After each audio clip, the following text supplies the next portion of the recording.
everyone, my name is Lily and I'm a social worker with Child Protective Services. I made this channel just so I could talk about some topics that relate to what I know. And the other day I made a video about a TikTok mom that posts herself always drinking, and the comment that I got, one of the comments was, she has a good support system. She has her family nearby that help her, and why would you want to call CPS? Um, so I figure I would make this follow-up video to just kind of explain, what happens when you call CPS. You know, what happens when there's no concerns, or if their concerns don't raise to the level of needing an open case. I've done videos about, what's the process of a case, how a call to the hotline turns into a court case. But if you just realize this is something that I haven't discussed before in detail. So the first thing that has to happen always is an allegation made to the hotline. So from the general public and most mandated reporters, it's a call, and there's a person on the other line taking down the details, asking you follow-up questions, trying to get more details necessary. They want to know, like, the family composition, if there's any safety or concerns for the worker that might be responding, such as like weapons in the home, or if these people are known to be gang involved, violent, that type of thing. The what's going on, of course, what the allegations are, if there's any support systems, any positives, because people are quick to come and tell us everything that's wrong with the family, but we want to know the positives as well, before we go out there. Before the Once it gets assigned to a worker, so at the hotline level, they type all of that information out. They do a risk assessment to see how fast the response needs to be. In my state, we have 10-day and immediate response. The way my county does it, we have the immediate response is within 2 hours.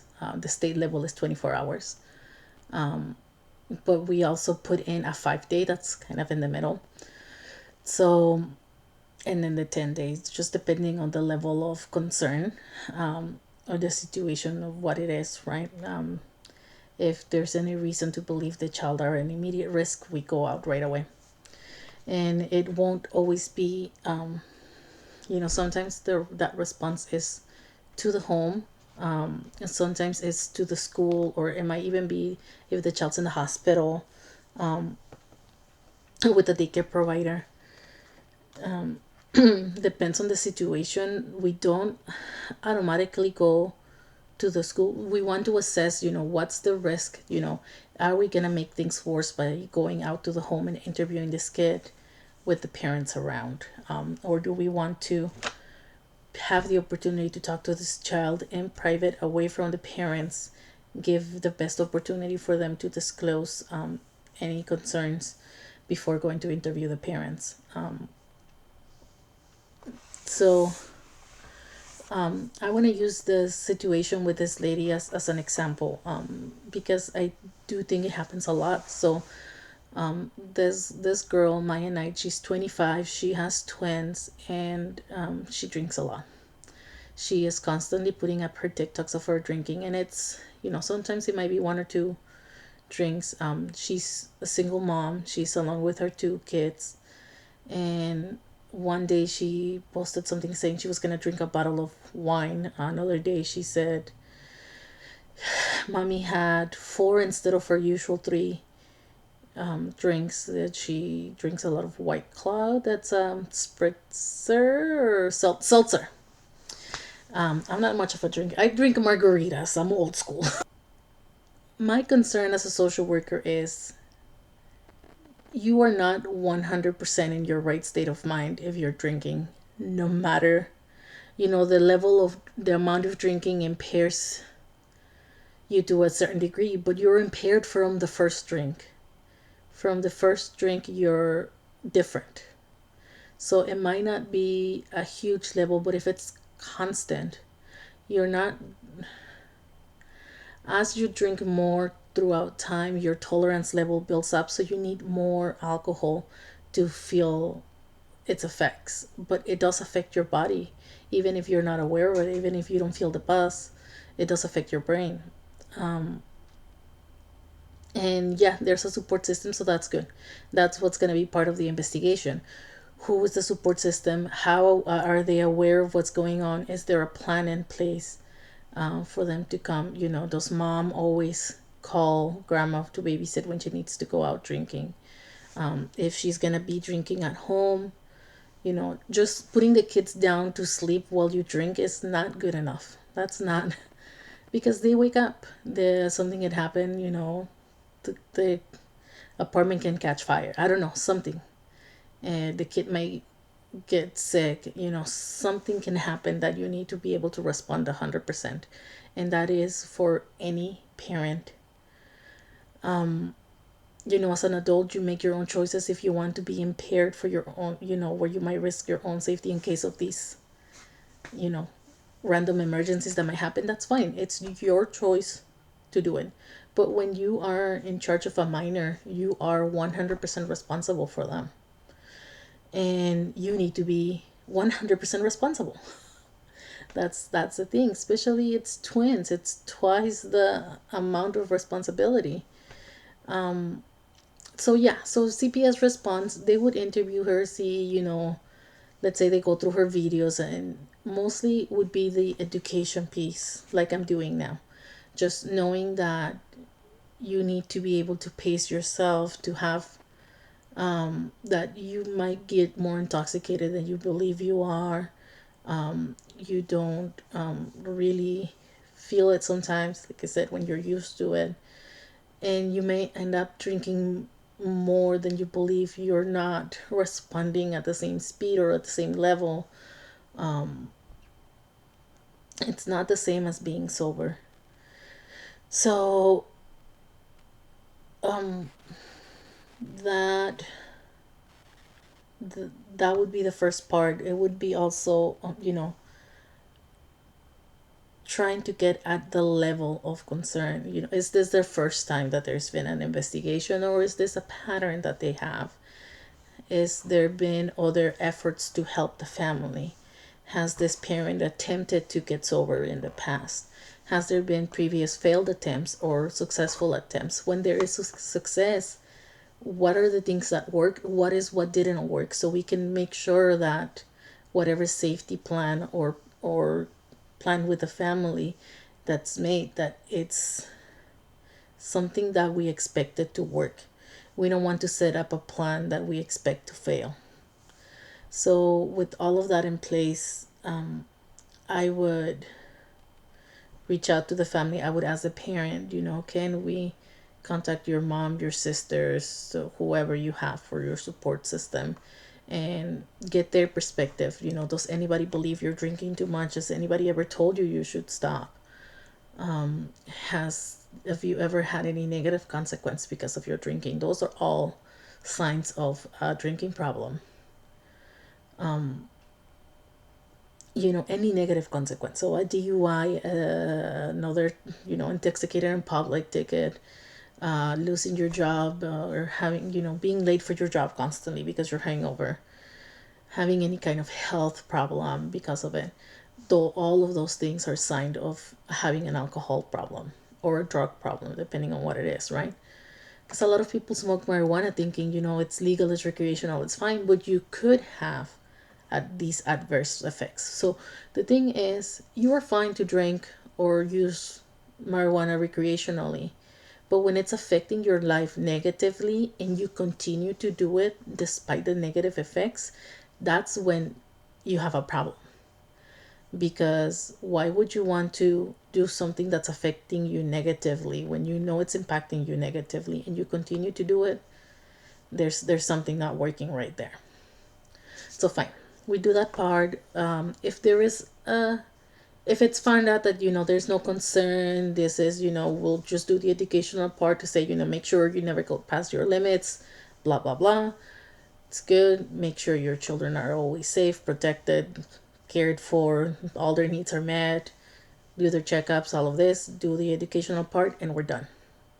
Maybe just like a warning of if this continues, if we see it escalate, we might have to come back and then have more drastic measures like removing your children.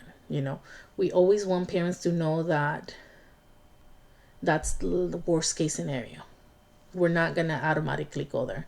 But I need you to be aware that that's a possibility because I want you to make good, responsible decisions.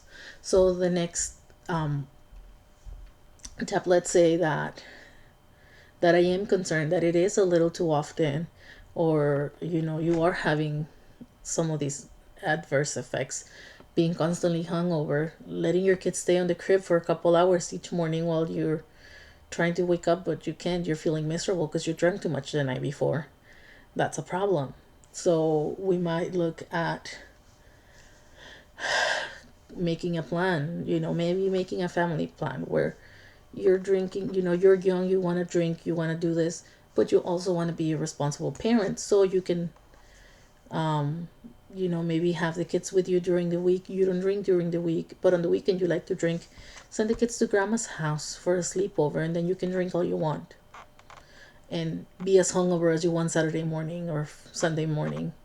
And then once you feel okay, pick up the kids from your mom. That, again, like a mid-level plan type of, is it kind of sustainable? But again, the same warning of if this escalates, gets out of control, not okay. If we're thinking, you definitely have a drinking problem, you can't control yourself, you're going to quit, your family's going to support you.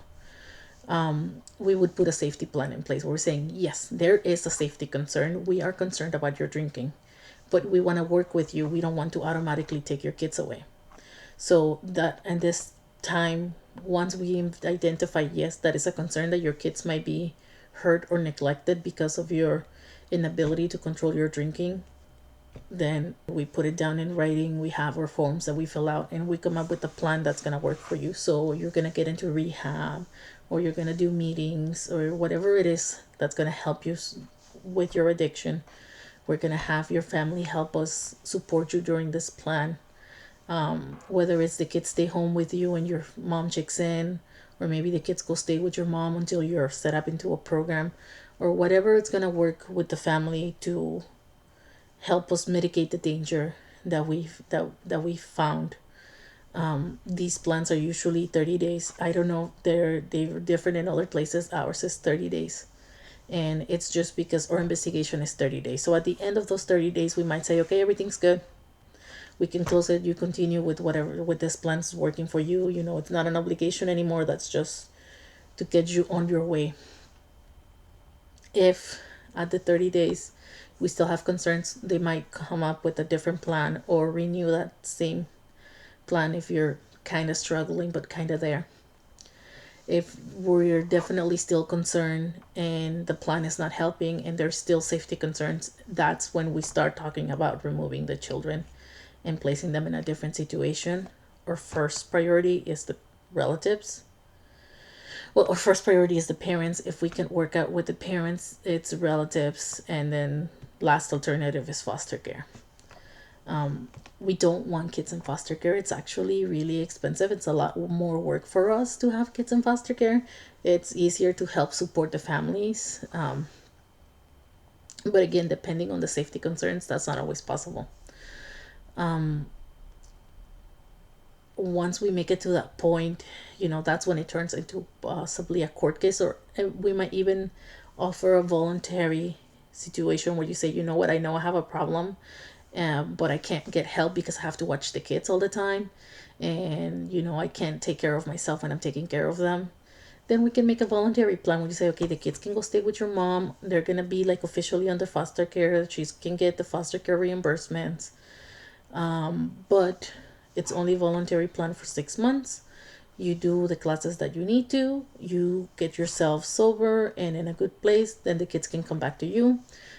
If you're in agreement, it could maybe be extended to 12 months. I don't work in that department, so I'm not exactly sure. It's changed recently, but I believe the kids can only be out of the home 6 months, but we can extend the voluntary plan to keep working with you, to keep giving you support and resources and checking in to make sure things are stable. A lot of the times, just knowing that someone's gonna come check in on you to make sure you're still doing okay, it makes you stay on track a little more easily, to know that you're not responsible just to yourself, but somebody else is checking. In the event that you're definitely not seeing you have a problem, you're not listening to us or your family, there's everybody's concerned about your situation, then that's when we go to court and make this a removal against your will. Again, only in cases where it's absolutely last resort, it's when we go to that. So when I said, this lady appears like she's drinking way too much, maybe it requires a call to CPS. I am not saying her kids need to be taken away. What I'm saying when I say things like that is somebody needs to check in on them and get to the bottom of this. Look at how much of a problem it is, so that you can plan for the right type of solution, the right type of plan for this person. Because we don't know from looking at it. We only see what she's showing, so we don't know if she's exaggerating for views or if she's making it look like less of a problem. It could go either way in that spectrum. So that's why I was thinking it is very important for a professional to get out there and assess the situation for those kids safe, for the kids' sake, and for their safety and well-being. I'm sure, not a lot of families welcome CPS, but some do, because our priority is the kids' safety. And if the parents can keep the kids safe, that's the best for everybody. Okay, so that's a little bit of what happens for an investigation or CPS. I hope this helps anybody that have doubts. And if there's any questions, leave me a comment. I do check them and respond. Thank you very much. Bye.